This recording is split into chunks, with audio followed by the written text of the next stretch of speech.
নমস্কার বন্ধু।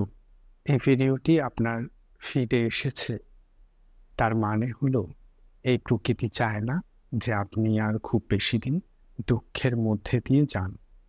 প্রকৃতি চান যে আপনি এই ভিডিওটির সদ্ব্যবহার করে আপনার জীবনকে আরো অনেকটা শান্তিপূর্ণ, আনন্দিত করে তুলতে পারেন। এই চ্যানেলটিও এই কারণেই তৈরি করা হয়েছে। লাস্ট ভিডিওটি যারা দেখেছিলেন আমার এই চ্যানেলের ইন্ট্রোডাকশন ভিডিও, তারা জানেন যে আমি সেখানে এই কথাই বলেছি যে আমাদের প্রত্যেকের জীবনটা একটা জার্নি। কিসের জার্নি? আসতো মা সর্বগময়া তমসো মা জ্যোতির্গময়া মৃত্যুরমামৃতম গময়া। শান্তি, শান্তি, শান্তি। অর্থাৎ আমরা প্রত্যেকেই মিথ্যের মধ্যে রয়েছি, সেখান থেকে আমাকে সত্যের দিকে নিয়ে চলো।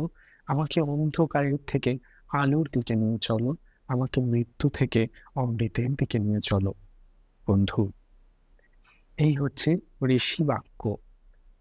এখানে দেখুন যে ঋষি, তিনি প্রথমেই স্বীকৃতি দিচ্ছেন যে তিনি মিথ্যের মধ্যে রয়েছেন, তিনি অন্ধকারের মধ্যে রয়েছেন, তিনি রয়েছেন মৃত্যুর মধ্যে।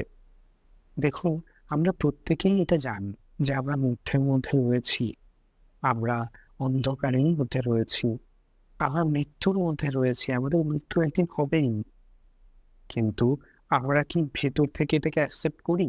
আমার মনে হয় যে পৃথিবীর সবাই মরে যাবে। আমরা মুখে বলি যে আমিও একদিন মরে যাব, কিন্তু আমরা সবার মৃত্যুকে স্বীকার করতে পারলেও আমরা নিজের মৃত্যুটাকে কিছুতেই কখনো স্বীকার করতে পারি না।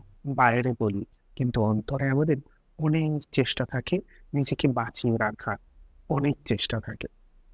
নিজের সঙ্গে ছলনা করা যাবে না। প্রথমেই অ্যাকসেপ্ট করে নিতে হবে আমাদেরকে। যে মুহূর্তে আমরা অ্যাকসেপ্ট করে নেব, সেই মুহূর্ত থেকেই আমাদের এই সাধনা জার্নি, জেন সাধনা জার্নি